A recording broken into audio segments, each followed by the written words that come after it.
যখন ব্যাক করি সিনেমায় তখন আমি অনেক মোটা ছিলাম এবং সেটা এখনো ফেসবুক ইউটিউবে 5 বছর আগের কোনো ছবি আমাদের খুব কাছের মানুষ আবার সেটাকে আবার শেয়ার করে যাতে ফেসবুকে খুব দ্রুত পায়।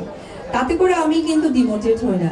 এই জন্য ডিমোটিভ হই না কারণ আমার কাছে মনে হয় যে এটা ইন্সপায়ার, সেখান থেকে আমি ঢাকাই সিনেমার জনপ্রিয় নায়িকা অপু বিশ্বাস।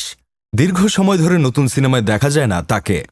নিজের ব্যবসা প্রতিষ্ঠান আর মাঝে মাঝে ফটোশুটে অংশ নিয়ে থাকেন।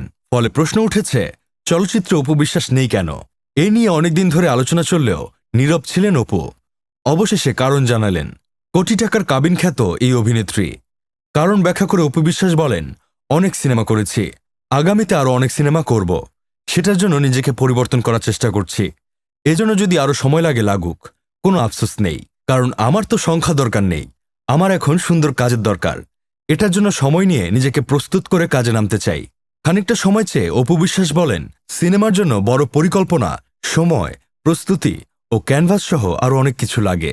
সেই জায়গা থেকে কাজ করার চেষ্টা করছি। আশা করি সব হবে, শুধু একটু সময়ের অপেক্ষা। প্রসঙ্গত, অপু বিশ্বাস অভিনীত সর্বশেষ মুক্তিপ্রাপ্ত সিনেমা ট্র্যাপ চলতি বছরের শুরুতে মুক্তি পায় এটি। সিনেমাটিতে অপুর বিপরীতে অভিনয় করেন জয় চৌধুরী। তাছাড়া অভিনয় করেন মিশা সওদাগর, আমান রেজা, তাহমিনা মৌ, এলআর খান সীমান্ত, হারুন কিসিঞ্জার, হায়দার আলী, জাদু আজাদ প্রমুখ।